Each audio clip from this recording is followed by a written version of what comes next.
ये जानकारी साझा करने के लिए जो मेरे को यहाँ पर इनवाइट किया है, सबसे पहले तो चौधरी साहब का धन्यवाद। दरअसल पेशे से मैं जर्नलिस्ट हूँ एक, और पिछले 30 सालों से मैं जो फील्ड इन्वेस्टिगेशन है उसको उसी के बेस पर रिपोर्टिंग कर रहा हूँ। पिछले 10 साल से थोड़ा सा चेंज कर लिया मैंने, और पाकिस्तान और अफगानिस्तान के ऊपर, पर बेस मेरा वही फील्ड इन्वेस्टिगेशन के आधार पर रिपोर्टिंग है सारी। तो इसी दौरान जो मेरा काम चल रहा था, तो तकरीबन मैंने हज़ारों की तादाद में न्यूज़ वगैरह प्रिंट हुई। 2000 के करीब ऐसे आर्टिकल प्रिंट हुए जो रिसर्च आर्टिकल थे, जो डिफरेंट नेशनल और इंटरनेशनल न्यूज़पेपर में प्रिंट हुए। उसके अलावा इसी दौरान इसी जो मेरी काम चल रहा था, इसी के ऊपर 17 के करीब बुक्स भी आई जो अच्छी मार्केट में मिल रही है अच्छे ढंग से। मैं भी जब मेरा काम चल रहा था तभी मेरे को एक बुक मिली, क्राइसिस इन द पंजाब। तो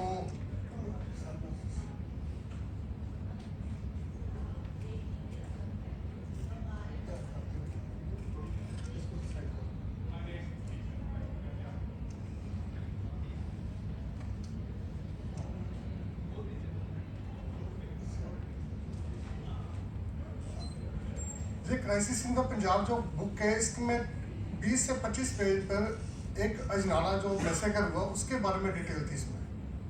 और लिखने वाला भी कोई और नहीं, जो अमृतसर के डिप्टी कमिश्नर थे फ्रेडरिक हेनरी कूपर, उसने जो मैसेकर किया तो उसी ने जो किताब लिखी थी 1 साल बाद इसके।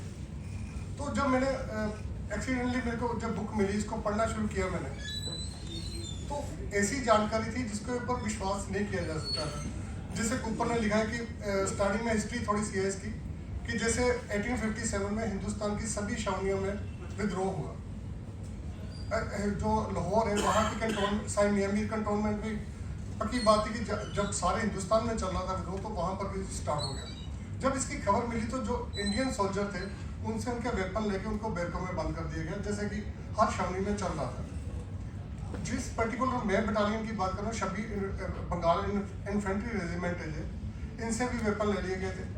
और क्या हुआ कि 10 दिन पहले जब वहाँ से भागे, 30 जुलाई को जब वहाँ से निकले, पर उससे 10 दिन पहले कुछ सैनिकों ने भागने की कोशिश की थी, जिनको तोप के आगे खड़ा करके उड़ा दिया गया। अब इन सैनिकों को पता था कि आज नहीं तो कल इनकी भी ऐसे ही कुछ होगा, इनको वहाँ से तोप के आगे खड़ा किया जाएगा, इनको ख़त्म कर दिया जाएगा। फिर 30 जुलाई को जब चल रहा था इनके में कि भागना है वहाँ से, तभी मेजर स्पेंसर करके वहाँ पर ऑफिसर है, उसने इनको रोका। इनके जो वेपन तो थे नहीं, इन्होंने उसी के तलवार लेके उसका गला काट दिया। इसलिए इस इंसिडेंट का जिक्र कर रहा हूँ क्योंकि मेरे पास पहली FIR जो मिली थी वो मेजर स्पेंसर के कत्ल की थी, जिसमें प्रकाश पांडे का नाम आ रहा था। प्रकाश पांडे ने जो मर्डर किया, उसके बाद फिर वे जहाँ से भाग निकले, इनको एक अच्छा मौका मिल गया कि उस दिन काली स्याह अंधेरी छा गई, तो वहाँ से निकले गए, एक वाली मौका था इनके पास। अब ये था कि लाहौर से निकल के इनको अमृतसर आना था, अमृतसर से इनको दिल्ली जाना था। और लाहौर से अमृतसर आने के जब अब आर भी आते हैं तो सेंटर पॉइंट रावी नदी है, रावी नदी को पार करके ही जा सकते हैं। तो क्योंकि बरसातों के कारण अगस्त का महीना था, पानी काफ़ी उफान पर था, तो इन्होंने जो गांव के जमींदार थे उनसे रास्ता पूछा कि कैसे हम दरिया को पार कर सकते हैं। तो जेब मुनादी हो चुकी थी वहाँ पर कि ऐसे बागी सिपाही वहाँ से लाहौर से निकल कर दिल्ली की ओर जा रहे हैं। तो जो खबर थी, सोड़िया गांव है, उसके तहसीलदार को भी जो खबर मिल गई, तो उन्होंने, तहसीलदार था जो प्राणनाथ, वो अपने साथ जितने सिपाही थे लेकर वो भी जो दरिया के किनारे तक पहुँच गया। और जितने भी लोकल रियासतें हैं हमारी छोटी छोटी, जैसे नवाब थे, जगीरदार थे, वो भी अपनी फौज के लेकर वहाँ पर मौके पर पहुँच गए। तहसीलदार ने उसी दौरान जो अमृतसर का DC था फ्रेडरिक हेनरी कूपर, उसको भी मैसेज भेज दिया कि आप भी मौके पर पहुंचे।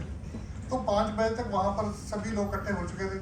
गोलीबारी जो इन्होंने की, 200-150 के करीब सैनिकों ने वहीं पर रावी में छलांगे लगा दी, कुछ मारे गए, कुछ वैसे छलांगे लगा के चले गए, उनका कभी कुछ पता नहीं चला। बाकी 282 को जो कूपर अपने साथ रस्सों से बांधकर अजनाला तहसील में ले आया। अजनाला तहसील की बिल्डिंग कभी बन नहीं रही थी, तो उनमें से जे वाला कॉम्प्लेक्स भी जो दिखाई दे रहा है, और इसमें जे तहसील के अंदर का पार्ट है। जो कुछ सैनिकों को जो पहले 260 के करीब को थाने में बंद कर दिया गया लाकर, और रात को 3 बजे के करीब कुछ सैनिक भाग गए थे वहाँ से, उनको पकड़ के इस छोटे सा बुर्ज है जिसमें 10 बंदे मुश्किल से आते हैं, इसमें बंद करके रात को रख दिया गया। तो खाया खाना इनके पास 2-3 दिन से जो लोग भूखे भी थे और काफ़ी थके मादे भी थे, इसलिए बेहोशी की हालत में थे। अगले दिन सुबह क्या हुआ, इनमें से 10-10 करके, बकरीद का दिन था, सुबह 10-10 करके सैनिकों को निकाला गया और उनको कत्ल करके एक जगह पर डेरे लगाते गए। उसके बाद ये था कि जो इस बुर्ज में बंद थे सैनिक, उनको निकाला गया, पर वो निकलने के लिए तैयार ही नहीं थे, तो अर्धमुर्शिद हालत में थे। कूपर ने कहा कि इनको ऐसे जिंदा ही लेकर वहाँ ग्राउंड में खड़ा कर दीजिए। तो वहाँ पर एक कुआं है, जहाँ पर जो कूपर गोली चलवा रहा था, उससे महज 100 मीटर की दूरी पर। तो पहले जो मुर्दा सिपाही थे उनको फेंका गया, बाद में जिंदा सिपाहियों को फेंक कर कुआं बंद कर दिया गया। जहाँ तक कूपर ने खुद अपने बुक में लिखा। जब ये सारा मैंने पढ़ा तो मेरे पास 2 तरीके के सवाल थे कि क्या ये उसकी एक कहानी हो सकती है कूपर की, या इसको हिस्टोरिकल एविडेंस के तौर पर देखा जाए। दूसरा, अगर उसने मार के फेंका था तो वो कहाँ गई, क्योंकि मारने का जिक्र आ रहा है तो उसके निकलने का कहीं पर जिक्र नहीं था। पर उसी दौरान मेरे को एक बाबा जगत सिंह है, इनकी एज थी तब 1922 में, 1928 में, 94 के करीब इनकी एज थी। इनकी एक गवाही मेरे को मिली जो अहमदाबाद की मैगजीन है, चांद मैगजीन, 1928 में प्रिंट हुई थी। उसमें इन्होंने वही इंसिडेंट को लिखा था कि इस तरीके मेरी आंखों के सामने, जय नाला के रहने वाले थे बेसिकली, तो उन्होंने लिखा कि मेरी आंखों के सामने जो सारा वैसे हुआ। तो बड़ा क्लियर था कि अब मेरे पास 2 गवाहियाँ थी, एक तो करने वाला, एक चश्मदीद बात है। मैंने इसके ऊपर सर्च चालू कर दी, तो मेरे को लगा शायद इसके बारे में और भी लोगों के पास जानकारी होगी, पर मैंने जब किताबों में, लाइब्रेरी में जाकर देखा तो कहीं पर ये जिक्र फिर भी मिल रहा था कि कूपर ने ऐसा कुछ किया, पर ये कहीं पर जिक्र नहीं था कि वो लाशों कहाँ गई, वो कहाँ निकाली गई। फिर मैंने इसके ऊपर जो रिपोर्टिंग के तौर पे अपनी रिसर्च स्टार्ट कर दी। तो सबसे पहले मेरे पास जो फोटोग्राफ्स आई काफ़ी देर बाद, जो कोरोना में 1927 की जो थे कि जे कुएं के जे वाली जब पहली फोटोग्राफ मिली तो मेरे को लगा कि रिसर्च को आगे बढ़ाया जा सकता है। सेकंड, जब रिसर्च के चलते मेरे को 1957 की फोटोग्राफ मिली, उसी कुएं के ऊपर जो लोग वहाँ पर 1857 का जब 100 साल हुआ, एक शताब्दी था, वो छोटा सा कार्यक्रम इन लोगों ने किया था वहाँ पर। तो ये 2 फोटोग्राफ के बाद क्लियर था कि वो कुआं वहाँ पर मौजूद है। फिर मैंने थर्ड मेरे को फोटोग्राफ वो वाली मिली जो ऊपर 1972 की, जिसमें पीरों की दरगाह बन चुकी है, कुआं वहीं का वहीं है, उसके ऊपर अब स्ट्रक्चर चेंज हो रहे थे। और जो 4th फोटोग्राफ मिली मेरे को 1999 की थी, इसके ऊपर गुरुद्वारा है और कुएं के ऊपर ग्रंथ साहब का प्रकाश हो रहा है, और साथ में वो जो कॉर्नर पे एक बुर्जी है वहाँ पर दिया जलाया जाता था। तो ये था कि इनको लोग कहीं कहते थे कि वो आत्माएं थी, भूतों का कुआं भी इसको कहा गया, काले का कुआं तो कह ही रहे थे लोग कि काले बेसिकली अंग्रेजों ने सभी इंडियन को कहा, तो उन्होंने यही नाम आज भी चल रहा है। आज भी हम लोग उस कुएं को काले वाला कुआं ही कहते हैं वहाँ के लोग, हालांकि मैंने नाम चेंज कराने की काफ़ी कोशिश की। तो